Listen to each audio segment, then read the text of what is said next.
Tanong, sabi niya sa akin, ilang taon ka na dyan? Sabi ko, matagal na. Sinabi ko yung taon, kung ilang taon na ako nagtatrabaho. So sabi niya gano'n, yumaman ka na. Hindi. Sige, imagine mo, naubos yung time mo, hindi ka naman yumayaman. Sabi ko, loko to ha. Di ba? Alam mo yung parang, sabi niya gano'n, anong position mo ngayon? Ay, medyo nagyabang na ako kasi maganda-ganda position ko. Sabi ko, manager po ako. Sabi ko sa kanya gano'n, manager ka nga, marami kang pera. Sabi ko, yung kumpanya namin, maraming pera. Bakit?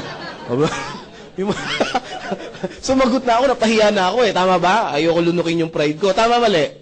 Sabi ko gano'n. Sabi niya gano'n, Chris, sabi niya gano'n, ang posisyon, hindi yan maipamamana sa pamilya mo. Sabi niya sa akin, sabi ko, na-realize ko, oo nga, no? Sabi niya, pag ikaw namatay at nagkaanak, hindi pwedeng ipapamana mo yung pagiging manager mo sa anak mo. Pag namatay ka o tumanda ka, kukuha sila ng bago, mas agresibo, mas bata, at mas magaling sa'yo, at mas gwapo sa'yo. Sabi ko, pwede, at least, di ba? Naramdaman ko, na-appreciate niya ako. So sabi ko, sabi ko, ganun nga. Sabi ko ganun. Pero sabi ko, sir, sabi ko kasi sa kanya, sir, ang maganda kasi sa position ko, stable na yung kinikita ko. Sabi niya, hindi ko naman tinatanong kung stable eh. Ang ayoko nga sa lahat, stable yung income. Kasi maraming Pinoy, ang mindset, di ba, stable ang income? Sabi ko, hindi, mabuti ang stable ang income. Sabi niya, sige, tingnan ko. Nung January, magkano ang sinahod mo? Ang sahod ko po kasi 18,000 pesos per month. That's January. Sabi niya sa akin ganun. Sabi ko, 18,000. Sabi ko, okay nga. Sabi niya, February, magkano ang sinahod mo? 18,000. Wala naman ako absent, bawal umabsent ang boss. Tama po ba? Ang manager, ang absent, medyo babawiin mo yan. Ha? Sabi ko, sige, March, magkano sinahod mo? 18. Sabi ko, okay pala yan April, sabi ko, 18. Sabi ko sa kanya, per month pa rin. Sabi niya, kita mo? 4 na buwan na, hindi nagbabago, stable talaga. Sabi ko, nga no. Di ba, masipag ka? Sabi ko gano'n. Subukan mo magsipag pa ng todo. Doblein mo yung sipag mo. Sinipagan, sabi ko, nagsipag ka ba nung ganito? Doblein mo yung sipag mo, April, May. Tama ba, May? Susunod? Doblein mo yung sipag mo nung April. Magkano sahod mo, Chris? Tinanong niya ako. Siyempre, magbabago pa ba yan? 18. Kita mo, stable talaga? Linisin mo yung kabilang kali nyo. Magkano sahod mo? 18 pa rin. Magpagulong-gulong ka dyan. Magkano sahod mo? 18 pa rin. So, talagang stable yan. Tanong, yayaman ka, Chris? Yun lang. Sabi kong ganon. Kasi ang hinanap mo, Chris, sabi niya gano'n, paano kaya yaman ang hinanap mo? Stable. Hindi mo naman hinanap yung kita na magpapaasenso sa'yo. May punto ba siya? Yes. Alam mo, sabi kong gano'n sa sarili ko, mukhang kinakain ko na yung sarili ko. Sabi kong gano'n, sabi ko mukhang inaapi na ako.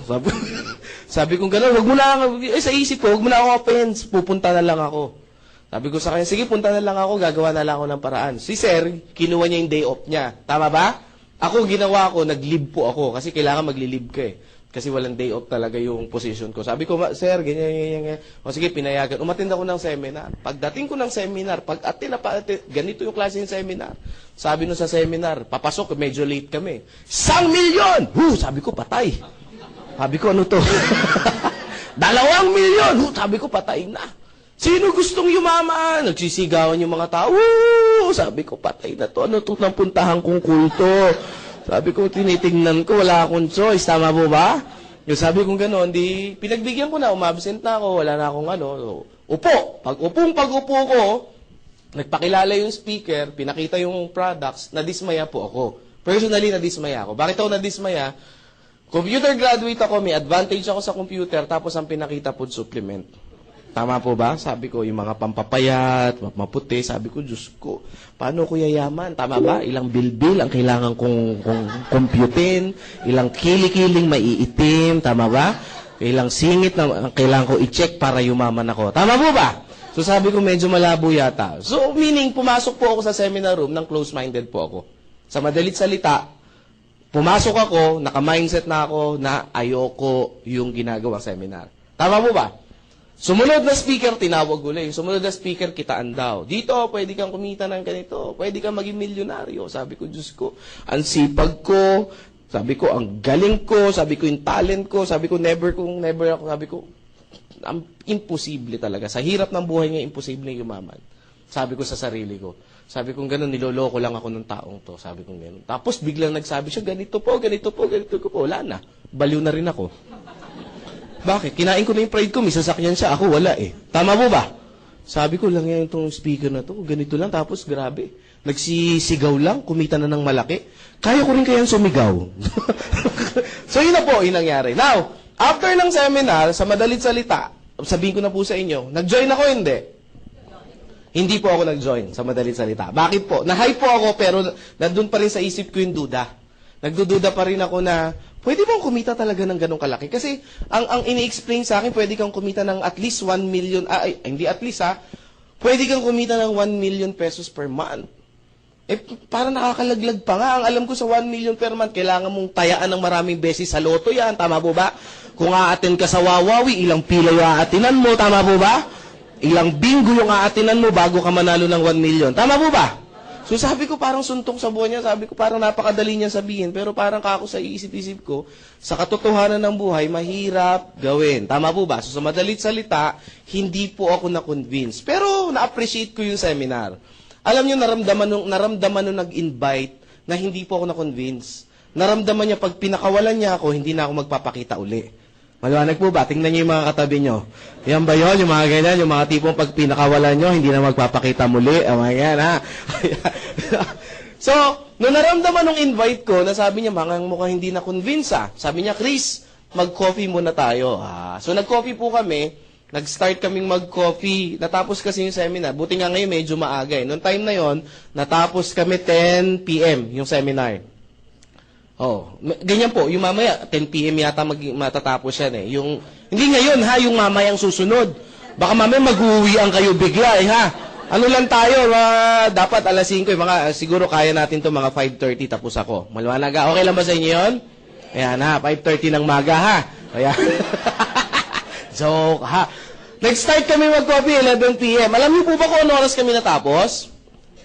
3 a.m. ng madaling araw. Sabi ko, wala, matindi. Alam niyo po ba, after ng 3 a.m. na yan, nabuang po ako. Hindi ako makatulog. Pag uwi ko ng bahay, 4 a.m. 4 a.m. yung uwi ko ng bahay, alas 5, kailangan ko gumising kasi papasok ako. Pero nung time na yun, hindi na ako natulog kasi hype na hype ako. Alam mo yung power na power, parang nagising yung natutulog mong pangarap. Ang tanong ngayon, ano yung in-explain sa iyo nung tao na yon? At sino ba yung tao nag-explain na yon? Yung taong nag-invite sa akin na hindi po ako pinakawalan ng pangalan po, Dr. Eduardo Cabantog. So, kilala nyo na. Talagang pag hindi pa ako na-convince, ewan ko na lang. Tama ba? So, kasi it's churchmate ko kasi siya. Sabi niya sa akin, tingnan mo lang, alam niyo po, alas 3 ng madaling araw nung binitawan niya ako, parang hindi ako makatulog, parang hindi ako puyat, parang hindi ako pagod. Talagang sabi ko, hindi ko pwedeng hindi pakawalan. Ang tanong, ano yung in-explain sa akin ni Doc? Pakita ko po sa inyo. 2 paraan daw kung paano tayo gumagawa ng pera dito sa Pilipinas. Dito muna sa Pilipinas, huwag na tayo lumayo. Dito sa Pilipinas. 2 paraan. Pagka-graduate sa school, sino yung mga estudyante rito? Taas ang kamay. Yan, konti nagtaas ng kamay. Sino yung mga naging estudyante dito? Taas ang kamay. Sige. Kahit kindergarten, sige lang, magtaas lang. Ang importante, nakaranas mag-school. Sige po. Yung iba, hindi nyo inabutan? Nag-school ba kayo? Ayan. Okay Ang tanong ngayon sa mga estudyante at mga naging estudyante, pagka-graduate ng school, ano ang unang-unang option? Pagka-graduate sa school ng college? Maghanap ng trabaho, mag-empleyado. Ang tanong, bakit? Para kumita ng pera. Tama po ba? Yung isa naman ang option is magnegosyo. Tama po ba? Pag may kapital o may konting kapital, magninegosyo. Tama po ba? Ang tanong, bakit hindi nagninegosyo? Walang pera. Ulitin ko ang tanong bakit employment yung unang hinahanap natin?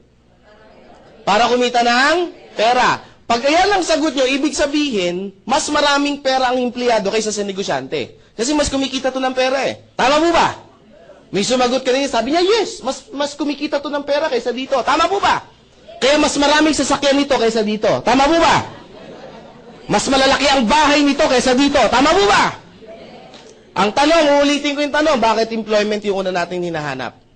Walang tama, walang maling sagot, huwag kayo matakot. Para ma-realize nyo lang, bakit ba ito yung hinahanap natin? Sige po, sa mga first time lang. Para magkaroon ng pera. Kasi sa negosyo, walang pera Tama po ba? Wala mga taong to, wala mga palaboy na to, itong mga tao na to. Kawawa itong mga tao to, walang pera. Tama po ba? Ay, si ma'am, papasok. Ma'am, sige. Ay, walang ano ha. Okay lang yan, magkakatuwaan lang tayo. Sige ma'am, ano po yung sagot niyo po? Sige po.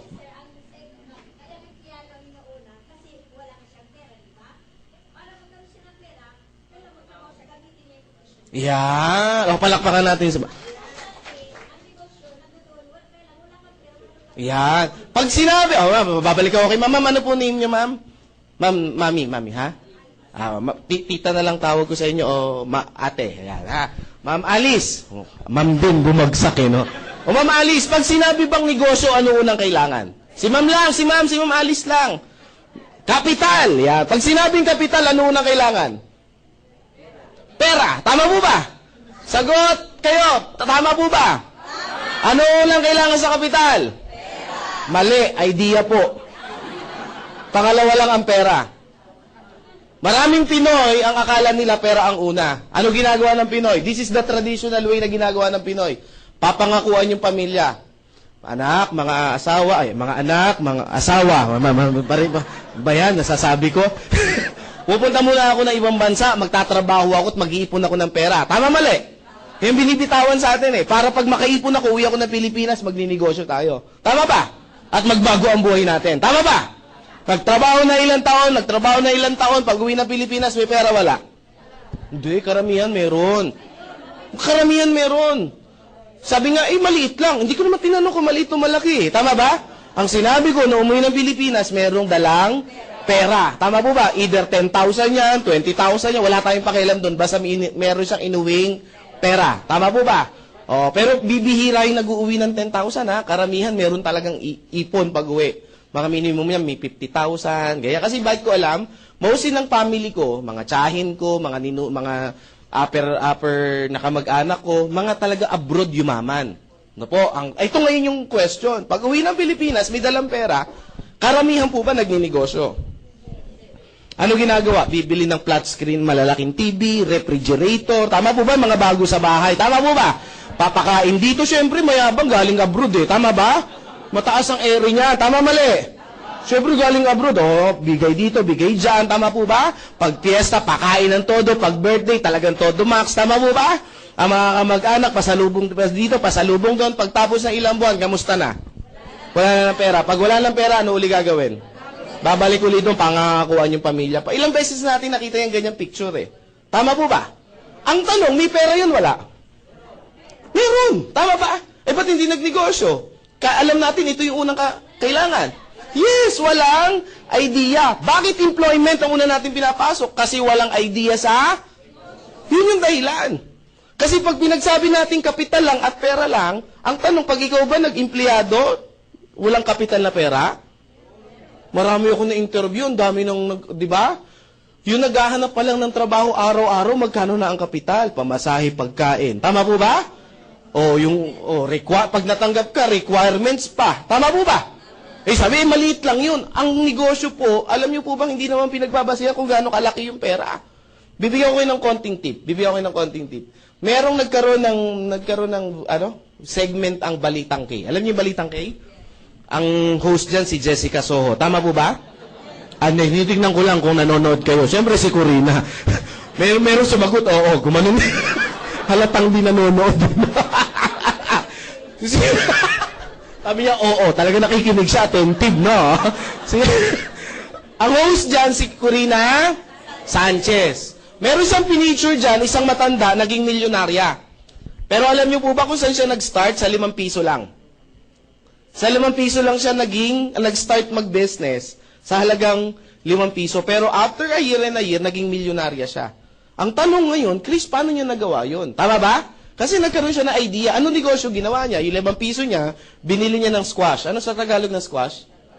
Ayun, kalabasa. So, inugasan yung kalabasa, hiniwa niya, yung 5 piso ha. Hiniwa niya, tapos kinatkat niya, tapos binenta niya sa kapit. Baka mamaya pumunta kayo walang maiiwan kayo na nag-invite sa inyo Tama ba? Ang tanong, pwede ba kayo maging milyonaryo din? Depende sa idea na meron kayo ngayon. Tama po ba? Kasi it's not how, sabi nung mentor ko, ang pagyaman, hindi sa laman ng kanyang bulsa, kundi sa laman ng kanyang pag-iisip. Tama ba? Ang tanong, bakit employment, Chris? Gusto niyo malaman yung sagot? The reason why bakit employment, kasi meron tinatawag dito na security income. At sa negosyo, walang security income. Ang Pinoy masyadong sigurista. Tama ba? Subukan mo, aling nena, magnegosyo tayo. Ayoko nga, Chris! Bakit? Baka malugi. Sabi ko talagang malulugi. Bakit, Chris? Hindi pa tayo nag-i-start. Usapan pa lang, lugi na. Tama po ba? Hindi mo nga tinanong kung magkano ang kitaan. Tama ba? Kung paano yung paraan. Tama mali? Yan. Bakit dito? Sigurista ang Pinoy eh. Dito walang lugi. Tama ba? Basta natanggap ka, trabaho ka lang araw-araw. Tama ba? Trabaho araw-araw, tatanggap ka ng akinse. Tama mali? Trabaho araw-araw, tatanggap ka ng katapusan. Tama ba? Tuwing akinse at katapusan. Tama ba? Trabaho ng trabaho, akinse, katapusan. Akinse, katapusan. 1 taon ka ng akinse, katapusan. May nagbabago ba? 5 years ng akinse, katapusan. May nagbabago ba? 10 years ng akinse, katapusan. May nagbabago ba? May kilala ko, yung tito ko, 30 years nang nasa serbisyo. Akinse, katapusan. May nagbabago ba? Meron yung edad, hindi nyo lang napapansin. Tama ba? Tama ba? At ito yung dapat natin tanggapin. At habang umaangat ang edad natin, ang opportunity bumababa. Tama ba? Sabi ng iba, hindi totoo yan. Try nyo. 45 years old o 50 years old, kinatanggap pa ba na crew sa Jollibee? Good morning. Yung nagmamap, baka pag ikaw yung kumakain, sir, ako na po, naawa ako eh. Baka maawa sa inyo yan, tama ba? Tanong, lumiliit ba ang opportunity pag tumataas yung edad? May kaibigan nga ako, sabi niya, Chris, wala na akong choice, kailangan ko na pumasok sa negosyo mo. Sabi ko, bakit? 35 na ako, wala nang tatanggap sa trabaho sa akin. Sabi ko, at least, na-realize mo yan. Sabi niya, hindi ko na-realize, kailangan ko lang talagang tanggapin. 35 na eh, tama ba? Yan ha. Nagigets mo ba to? Ang itsura niya, si Robert Kiyosaki. Kilala niyo si Robert Kiyosaki? Isang financial expert, siya yung nagsulat ng Rich Dad, Poor Dad, Cash Flow Quadrant, at marami pang investment kung paano kaya yaman. Sabi ni Robert Kiyosaki, pag ganito daw yung buhay mo, ang hinahalin tulad daw niya yan sa isang rat race. Alam niyo yung rat race? Alam niyo yung rat? Alam niyo yung race? Ayan, at least malinaw, baka may mapaisip pa kayo ha. Ano yung rat race? Ganito yung itsura niya. Ito yung wheel, ito yung daga, tatakbo yung daga, iikot yung wheel. Tama ba? Pag tumakbo yung daga, iikot yung wheel. Makakalis ba yung daga? Sagot kayo ng malakas ha. Bibilisan niya, times 2 yung bilis. Makakalis ba siya? Times 5, makakalis. Times 100, makakalis. So, hindi makaalis. So, parang ganito din, aking katapusan, ilang taon ang aking katapusan, hindi makaalis. Sa aking katapusan. Sabi ng iba, oo nga, no. Paano nangyari yan? Pamali ko. Tama ba? Hindi ko rin alam. Basta ang alam ko, yan lang yung diagram. Tama ba? Baka sasabihin ng iba, Chris, siguro may galit ka lang sa employment. Wala pong galit sa employment. The point is, na-realize ko lang. Tama ba? Sabi ng iba, Chris, income eh. Dagdag income. Hindi naman namin sinabing bawas income eh. Tama ba? Kumikita ka ng 10,000 sa employment. Tapos, dagdagan mo ng negosyo, 10,000 din. Malaki bang tulong yan? Yes. Tama ba? Ganyan yung dati sa akin, 18,000 pesos per month. Then, after ilang months, ang nangyari sa akin dito, 120,000 per month. Ano nangyari? Totoo yung sabi ng mentor ko, full-time on your job, part-time on your fortune. Tama po ba? So, dito ba may ipon ako? Dito may ipon ako? Yes. That's why after ilang months, nag-resign din ako. Tama ba? Ibig mo sabihin, Chris, magre-resign din kami? Bahala na kayo mag-isip. 120 nga to part-time eh. Tama ba? Ito, full-time, ayaw magbago. Tama ba? Yun yung advice ko. Gawin nyo yung business na to. Try nyo, subukan nyo to. Pag nag-120 kayo, mag-isip kayo. Tama po ba? Kahit naman siguro bata, may isip naman kung ano dapat gawin. Tama ba? 10 hours mong ginagawa. Ito, 2 hours to 3 hours. Tama po ba? Medyo dapat pag-isipan maigi. Tama ba? Ba't umuunga? Huwag yun. Tama ba? So sabi ko sa boss ko, boss, nagpaalam po ako. Boss, Chris, nagpapaalam po ako. Anong papaalam mo? You're fired. Hindi, ako po aalis na. No? Kasi in-explain ko sa kanya, sabi niya, sige Chris, kapalaran mo yan. Mga ganun mga boss tama ba? Now, nagkaroon po ako, after ko pong naging ganito, ang ginawa ko po, sumunod kong ginawa, nag-part-time po ako. So, ginagawa ko to, tapos nagpa-part-time po ako, nagtuturo po ako sa mga estudyante. Yung mga college student, yung mga gagraduate, so pumupunta ako sa mga school, iniimbita nila ako sa mga symposium, tapos nagkakandak ako ng ganito. Hindi po yung business, yung tinatawag na mindset. No? After nito, may isang estudyante sa akin, somewhere in, hindi ko nasabihin yung school, nagtaas ng kamay, siguro nasa 500 yung audience. Sabi niya, Sir Chris, good news, salamat po, naka-attend kami ng seminar niyo about financial literacy. Sabi niya sa akin ganun. O sabi ko, di maganda. Sabi niya, good news, sir. Pagka-graduate, tama-tama, mag-graduate po ako, hindi na po ako maghahanap ng work, didiretso na po ako sa business. Sabi ko, hindi naman aim, hindi naman ako bias eh. Sabi ko ganun. Business. Sabi ko, wow, di good news. Anong business ang gagawin mo, sir?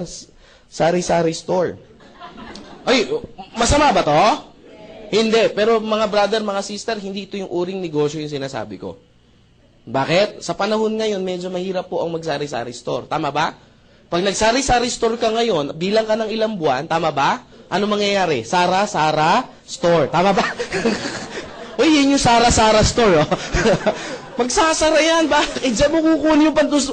Sabi niya, oo nga, sir. Sabi ko, pag wala kang alam sa traditional business, mahihirapan ka. Sabi ko sa kanya, sir, sabi niya sa akin, anong negosyo yung papasukin ko? Bibigyan kita ng tip. Ito yung tinuro sa akin ni Mr. Paul Zane Pilser.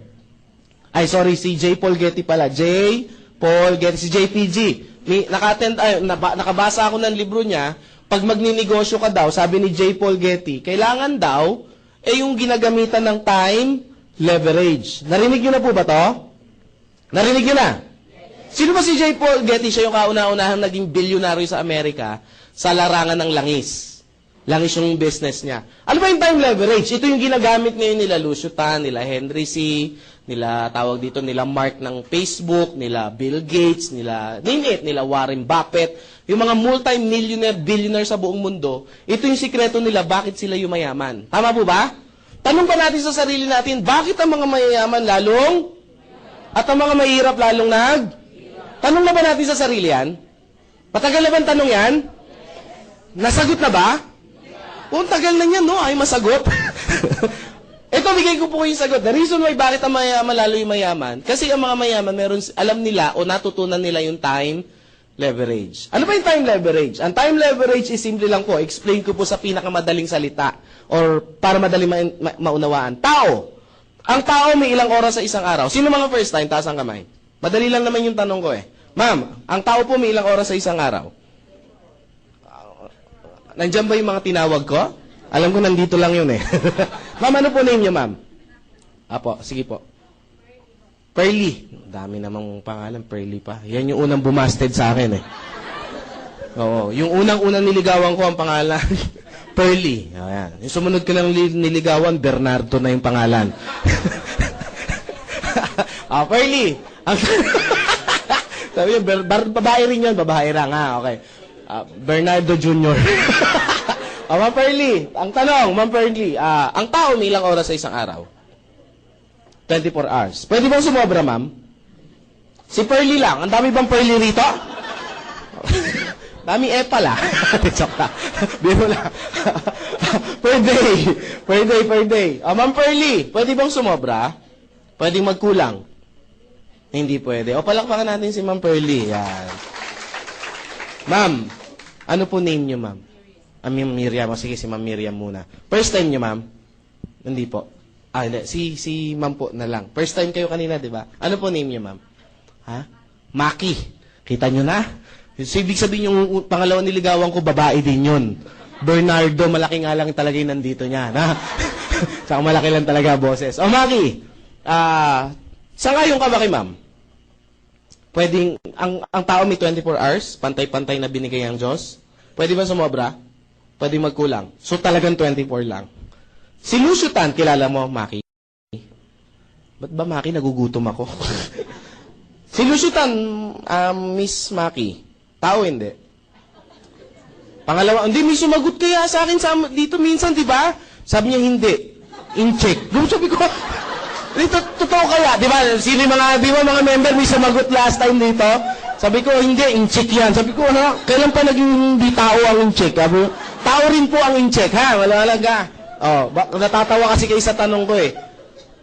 Kung tao si Lucio Tan, ilang oras meron siya sa isang araw? 24 hours. Lucio Tan have minimum hours of 40,000 hours per day. Sabi ng iba, sabi ko na, inchik talaga yan eh. Ang tanong ngayon, alam ko na yung pumapasok sa mga first timer, alam ko yung tanong, paano nangyari yan, Chris? Tama ba? Ginamitan nila ng formula ng time leverage. Lahat ng bagay may formula sa mundo. Tama ba? Ang math may formula. Ang science may formula. Even ang buhay natin may formula. Now, paano nangyari? Marami pang negosyo si Lucio Tan. Marami. Philippine Airlines, Fortune Tobacco, Asia Brewery, Allied Bank, etc., etc., University of the East. Marami. Isang negosyo lang pag-usapan. Philippine Airlines. Under Philippine Airlines, may mga empleyado ba? Bawat empleyado, ilang oras ang minimum na pinapasok? 8 hours. Yung 8 hours na to, na minimum na pinasok, kanino to? Ki empleyado o ki boss? Ayan, may nagsabi ng empleyado, may nagsabi ng ki boss. Taas ang kamay ng ki empleyado. Okay, wala. Taas ang kamay ng ki boss. Yan, meron nagtaas. Taas ang kamay ng walang pakialam. Eh wala, hindi ko alam kung nasaan kayo eh. Tama ba? Ito po ki-boss, never to magiging ki-empleyado. Kung kayo may sagot na empleyado, never po naging sa inyo yan. Diba? Pag nag-time card kayo, hindi na kayo, diba? Nandun lang kayo sa loob at tatapusin nyo yung 8 hours bago kayo lumabas. Tama ba? Tama mali. Bakit naging ki-boss yan? Kaya ka nga binabayaran eh. Binibili niya yung oras mo, lakas mo, yung skills mo, yung mga natutunan mo. Tama po ba? Kaya gumagana yung mga negosyo niya kahit natutulog siya. Tama po ba? That's why si boss, kada merong kinukuhang empleyado, parami ng parami yung oras niya. Tama ba? Ang tanong, si boss, pag natulog, may kita wala? Meron. Tama po ba? Nakita nyo na ba ang Philippine Airlines nung inantok si Lucio Tan? Gumaganon din? Gumaganon yung mga aeroplano, inaantok siguro si Lucio Tan. Gumigewang eh. Tama ba? O kahit tulog siya, umaandar. Yung mga negosyo niya ba, yung plantation niya ng sigarilyo, pag natutulog siya, gumagana? Pag nag-golf siya, gumagana yung mga negosyo? Ibig sabihin ko, gumagana yung mga negosyo kahit wala siyang ginagawa, kumikita? Itong empleyado, pag natulog, may kita wala? Nagkasakit, may kita wala? Tinamad pumasok, may kita wala? Why? It's because iba yung pagkakaroon nila. Ito si Lucio Tan, naiintindihan niya yung time leverage. Kaya pansinin niyo yung mga mayayaman, lalo yung mayaman. Ang oras nila parami. So ano yung batas si J. Paul Getty? Pag gusto mong yumaman, paramihin mo yung oras mo. Pag dumadami yung working hours mo, meaning kumikita ka ng malaki. Ano nangyari sa Pinoy? Ano pagkakaintindi natin? Meron tayong 24 hours na binigay ng Diyos. Tama mali? Sabi daw, kailangan nating magtrabaho 8 hours. Ayan. Per day. So ilang oras yun natira? Minus 8, matitira 16 hours. Tama po ba? Nadagdagan, nabawasan? Ang sabi, paramihin. Ano nangyari? Nabawasan. Binenta yung 8 hours eh. Tama ba? Sabi, kailangan para yumaman, magsipag. Overtime. Overtime, 2 hours. Ilang oras na tira? 14 hours. Natutulog ba si Juan de la Cruz? Naman. Tama ba? O, 8 hours ang tulog. Meron nga dyan, 10 hours eh. Tama ba? Tama ba? Gigising pagtanghalian na. Oo. Ilang oras matitira? 6 hours. Si Juan de la Cruz ba may TV sa bahay? Pag may TV ba, ginagamit yan o display lang? Ginagamit. Minimum na lang. Yung tipong yung mga teleserye. Yung teleserye na, huwag na tayo mag-umpisa sa umaga. 3 hours. Ilang oras matitira? 3. Dumadami. Tama po ba? Dumadami. Ang tanong, yung 3 hours na to, saan natin to nagamit? Palagay nyo. Kumakain ba, gumugugol ang oras? Nagwiwiwi, nagpupupo, gumagamit ang oras? Naglalaba, naghuhugas ang pinggan, gumagamit ang oras? Nagpi-Facebook ba? Tama ba? Naku, lagpas ako. Tama ba? Hindi lang 3 hours eh. Tama ba? Nagte-text, nakikipag-textmate ba? Telebabad, nag-aabang ng jeep, etc., etc. So, dyan gumugugol yung 3 hours. Ang tanong, sa 24 hours, saan mo ni-leverage yung time mo? That's why, bakit ang mga mayayaman lalong at ang mga mahirap lalong Kasi, hindi ito tinuro sa school. Tama ba? Ano ang natutunan natin sa mga ninuno natin? Bakit ang empleyado, bakit ang mga tao, tayo mga Pinoy, bakit employment? Kasi tinuruan na tayo ng mga ninuno natin, pababa ng pababa, hanggang sa eskwelahan. Ikaw, anak, mag-aral kang mabuti. Tama po ba? That's our culture. That's Pinoy culture. Para pag ito na lang kasi yung kaya ko ipamana sa'yo. Tama ba? Iiyak-iyak pa yan. Para pag makatapos ka, makakuha ka ng magandang trabaho. That's why ito yung reason natin. Bata pa lang, yan na yan. Anak, ano gusto mo paglaki? Teacher po. Ano, anak, doktor? Anak, diba? Anak, ano gusto mo paglaki? Negosyante po. Anak ko, mongoloid to. Autistic to. Pag ganun yung mga sagot, parang feeling mo yung masyadong matured. Tama po ba? Tama ba? Ito yung Pinoy culture. Kinultura tayo sa ganito. Ang tanong, may mali ba ron? Tanong, may mali ba ron? Walang mali doon. Yun nga lang, yung turo na yun, hindi na yun applicable sa panahon natin ngayon. Yun ang masakit. Bakit? Noong unang panahon, ang engineer, example lang engineer, ang engineer, kapos tayo sa engineer. Tama ba? Bibihira lang ang may engineer dati. Kaya si company A, B, tsaka C, nag-aagawan sila sa isang engineer. Palakihan ng presyo. Tama mali? Nauso pa nga nung panahon ngayon, pinipirata yung mga empleyado eh. Tama, nabutan nyo ba yon? Sabi ng iba, never pa kasi ako nag-empleyado simula noon. Matagal na akong tambay. After a year, ano nangyari? Nagkaroon ng tamang supply. Anong tamang supply? Engineer 1 versus company A. Tama po ba? So tama yung supply. Sa panahon ngayon, over yung supply. Kaya ngayon, pag nagsabi si company, ang pasahod ko 6,000, take it or leave it, pag hindi mo kinuha yan, maraming pipila pa dyan. Tama ba? Kaya nga ngayon pasensya po pasintabi po. Alam niyo po ba sa mga nursing student, pagka-graduate, yung starting pagka-grad, pag ikaw yung unang apply mo, unang kuha mo, 6,000 no? Imagine mo, mas mahal pa yung libro kaysa sahod. Starting to bakit kukunin? Alam mo, sabi sa TV, kinuha. Kinuha, in-interview sa kamakailan lang, 2 days ago. In-interview, bakit daw? Bakit mo kinuha yan? Para po magkaroon ng experience. Tama po ba? Imagine mo, grabe 6,000. Ilang taong ka na dyan? 5 years na. Para magkaroon po ng experience. Actually, hindi para magkaroon ng experience. Wala kang choice. Kaya ginrab. Tama po ba? Kasi pag hindi mo kinuha yan, may kukuwang iba. Tama ba? Sabi ko nga huwag ka na mag-apply dyan. Meron nga akong isang friend, huwag ka na mag-apply dyan. Sa akin ka na lang mag-apply. Kasi yung nursing student na pagka-graduate mo, ganda mo pa naman, sexy mo, ang puti mo, ang kinis mo, 6,000 lang sahod mo. Sabi ko, sa amin ka na lang mag-apply. Sabi niya, sir, may hospital din kayo? Hindi. Sabi ko, yung anak ko naghahanap ng yaya. Ang pasahod ko, tumaas na 9,000 ang sahod ng yaya ko. Totoo, ang yaya ng anak ko, mataas ang sahod. Sabi ko, bakit? Ang requirement ko, syempre, nursing student, nursing graduate, ganyan. Kailangan nakapasa ng board. No? Mataas ang starting. Joke lang. Syempre, dalawa inaalagaan. Yung 6,000 sa anak, yung 3,000 sa tatay. Pero lang yan. Kidding aside, pero 9,000 talaga yung sahod ng yaya ko. Sabi nung iba, Chris, bakit ang taas ng sahod? Kasi simple lang po. Pag mataas ang sahod ng yaya ko, hindi gagawa ng kalokohan sa bahay namin yan. Tama ba? Subukan kong 3,000 yan, baka kinupitan na ako niyan. Tama ba? Magkakaroon ng problema sa buhay. Ang tanong, sino kaya nakakaipon dito sa dalawa? Ha?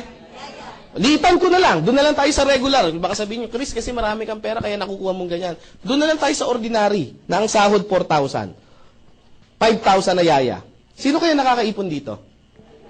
Kasi ito namamasahe ito araw-araw Tama ba? Si yaya hindi, stay in yan Tama ba? Ito kakain pa to. Tama ba? Ito, bubuksan lang yung rep namin, kakain na yan Tama ba? Tama ba? Tama mali? Nakakapamasyal ba to? Hindi, kami pag nagpunta ng Hong Kong, kasama yan Totoo. Pag nagpunta kami ng Boracay, kasama yan. Siyempre, sino mag-aalaga doon? Tama ba? So, magsasalamat sa alaga sa anak namin. Tama ba? Puta kami Boracay, di ba? Do'y anak namin. Di walang mangyayari sa aming mag-asawa. Paano kayo mag-i-enjoy? Lagi nakabuntot. Tama ba? Dyan lang siya, laro-laro. Tama ba? Ano yung point? At the end of the day, pagdating na 15, marami pang kaltas to. Tax, SSS, etc., etc. Tama ba? Ito, pagdating ng sahod niya, buo, 5,000. Tama mali? Ito, pag sahod, ewan ko ano matira. Tama ba? Hindi ko po ito sabi para saktan yung yung nararamdaman nyo. The point is sometimes kailangan natin ma-realize. Kasi one time may nag-seminar, Chris, hindi, sinasaktan mo lang kami. Sabi ko, hindi, sometimes masakit talaga ang katotohanan. kung tatanggapin natin. Tama ba? Ba't ko ito sinasabi? It's because para dagdagan nyo yung income nyo. Bakit? Kasi sa panahon ngayon, pataas ang bilihin, dapat talaga tayong magdagdag. Yung 20,000 pesos ka na sahod, kapos eh. Alam nyo ba, ayon sa statistic, ang isang binata o isang dalaga dapat kumikita ng 50,000 para gumangang buhay? Dalagat binata to, ha? Eh, minakausap ako 10,000, no? Ang anak, 4. Sabi ko, Diyos ko, paano kayo mangyayari dyan? Sabi niya, Chris, ang hirap ng buhay namin. Kahit hindi mo explain, alam ko na eh. Tama ba? Sabi ko, hulaan ko. Naka-jumper kayo, no? Huwag ka maingay.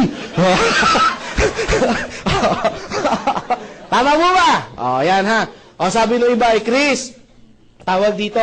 So, Chris, ano yung dapat na namin business sa pasukin? Yung may gumagawa ng time leverage. Tatlo yung negosyo na pwede nyo pasukin. 3 negosyo po ang pwede nyo pasukin. Bibigyan ko kayo ng option.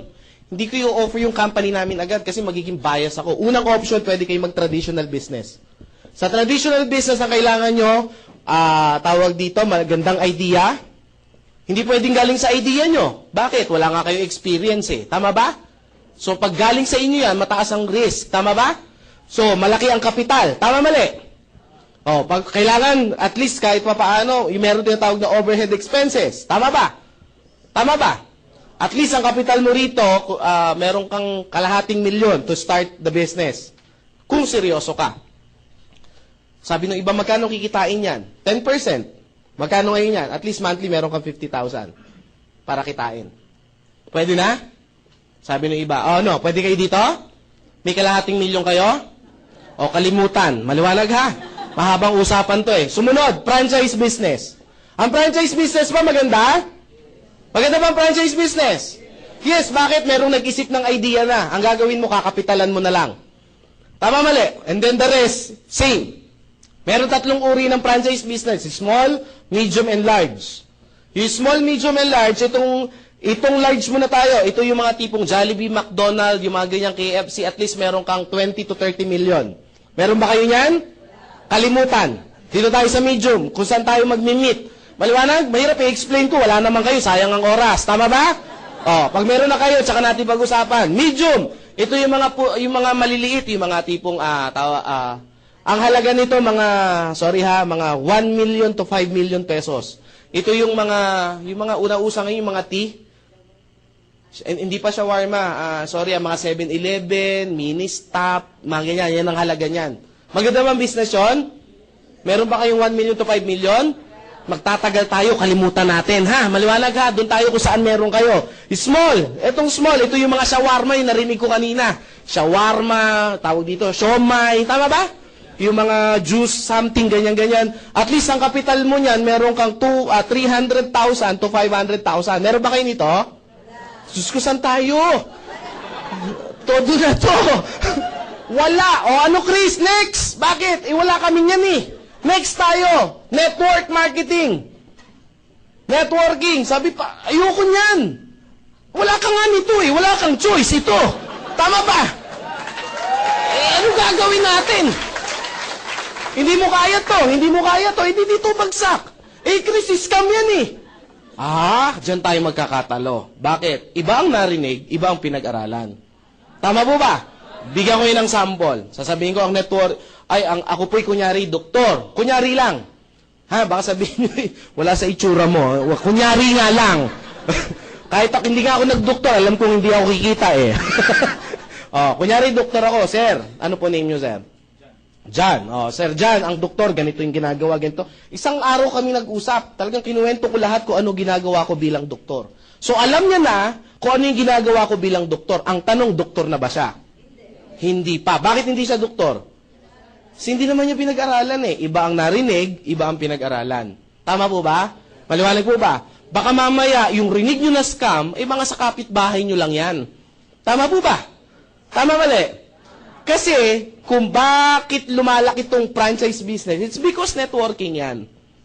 Ang networking, isang paraan po ng isang time leverage. Bakit na po ang networking? Kasi yung mga taong hindi marunong mag-traditional at walang capital for franchise business, it's a combination ng dalawang to. Ang ginawa lang, pinaliit lang yung capital. It's the same system. Niliit yung capital, yung idea, hindi, sa inyo pa ba manggagaling yung idea? Hindi, maglalabas ka lang ng maliit na kapital, it's a small capital. Tapos maliit yung maliit yung ilalabas mo na kapital, meron nang mag-iisip ng idea. Ang tanong, may risk pa ba? Wala. Bakit may ibang idea na hindi na galing sa iyo yung idea? Tama po ba? Tama. Chris, baka malugi. Yan ka na naman eh. Tama po ba? Anong gusto mo? Malugi ka sa maliit o sa malaki? Chris, kahit ano, lugi pa din. Tama ba? Pag hindi ka, wala ka bang ginawa, lugi ka hindi. Lugi, ba't nandiyan ka pa rin sa lugi? Wala naman pala nangyayari. Tama ba? Chris, sabi niya ganun, Chris, kasi ayoko talaga ng networking. May ibang pabaraan pa ba? Meron. Ano po? Mag-networking ka. Parehas lang din yung Chris eh. Wala po ako isasagot. Maliwanag po ba? Yun talaga siya eh. Tama po ba? Bigyan ko kayo ng sample. Chris, maganda ba talaga yung networking? Gusto niyo pa malaman kung maganda o hindi networking? Kasi before ako mag-start, kasi ako po, yung business, saglit ko lang ini-explain yan. In 30 minutes, kaya ko explain. Pero yung talagang gusto ko, before kayo umuwi, lahat kayo, naintindihan nyo, bakit kayo maghahanap ng extra income. Sayang yung oras na dinala nyo rito yan. Pag uwi niyan, sasabihin niyan, ay, mas maganda pa rin ang empleyado. Yayaman tayo dito, asenso tayo dito, huwag kayo mananampalataya kayo. Tama po ba? Ang pananampalataya na kulang sa gawa, ay wala po yan. Tama po ba? Yan na, nasa Diyos ang awa, nasa tao ang gawa. Now, bakit maganda ang networking? Tingnan natin, Henry C. Kilala niyo si Henry C? Henry C. Si Henry C, anong negosyo niya? SM, tama po ba? Ang SM ba isa lang? Marami ba siyang SM? Parami o parami ng parami? Actually, hindi lang SM yung Save More na maliliit. Yung Save More, alam nyo ba ba't tinayo yun? Para patayin yung 7-Eleven. Bakit? Yun eh. Kaya siya maliit na version ng supermarket. Maliwanag po ba? Kinukuha niya yung competitions. Lumarami ba yung SM? Ang Save More, dumadami ba? Video. Ang video ba? May mga video ba ang SM? Dumadami rin ba ang video? Dumadami? So marami bang empleyado rito, mga nagtatrabaho? Nalileverage ba siya? Dumadami ba yung oras? Yumayaman ba to? Ano negosyo na Henry C? Networking. Sabi niya, oo nga no. Lucio Tan. Si Lucio Tan. Tanong, marami bang negosyo? Philippine Airlines, Fortune Tobacco, etc. Lalo bang dumadami yung negosyo? Dumadami na dumadami. Pag dumadami may negosyo, dumadami din yung empleyado? Dumadami hanggang sa pinakababa ng empleyado nagtatrabaho. Kumikita ba siya? Ano negosyo ni Lucio Tan? Networking. Name it. Tawag dito, Gokong Way. Tawag dito, Cebu Pacific. Yung kanya. Tama po ba? Robinson's Galleria, Sun Cellular. Parami ba ng parami? Dumadami ba yung tao niya? Ano ba negosyo niya? Networking. Sabi ng iba, Chris, magne-networking na ako. Hindi! Di natin ito titigilan hanggat hindi mo naunawaan. Name it. Kahit saan kayo tumingin, yan po talaga yan. Si Jollibee, bakit yumayaman? It's because parami ng parami yung branch niya. Parami ng parami yung branch niya, parami ng parami yung mga nagtatrabaho. Tama po ba? Parami ng parami nagtatrabaho, payaman siya ng payaman. Tama ba? Bakit? Kasi networking yung negosyo. Ang tanong, Chris, yayaman ba ako sa Global? Yes, bakit? Networking to eh. Yun naman yung sagot dun eh. Tama ba? Maliwanag ha? Sabi nyo ba, yun, at least nasagot din. Maliwanag po ha? Kasi ang alam nila sa networking, ito yung recruit, benta-benta. Pag-recruit ba masama? Tanungin ko kayo. Ha? Di sana nakulong na yung may-ari ng Jollibee, nagre-recruit din naman sila eh. Tama ba? Diba? Iba lang ang tawag, hiring. Tama ba? Pero nagre-recruit din yan. Tama ba? Ayan ha, sabi ko, ano? Kayo ba pag nag-a-abroad, di ba may nakalagay, recruitment agency. Tama po ba? Di sana, scam yun. Ba't marami pumipila? Tama ba? Chris, ayoko kasi magpa-recruit eh. Ba't ka nag-apply ng abroad kung ayaw mo magpa-recruit? Ganon din yan. Tama po ba? Sabi ng iba, Chris, kasi yung yumayaman lang dyan, yung nasa taas. Tama mali? Parang yung boss mo, yumayaman kasi siya yung nasa taas. Tama mali? Sabi ng iba, Chris, sasali na nga ako eh. Naubusan. Business!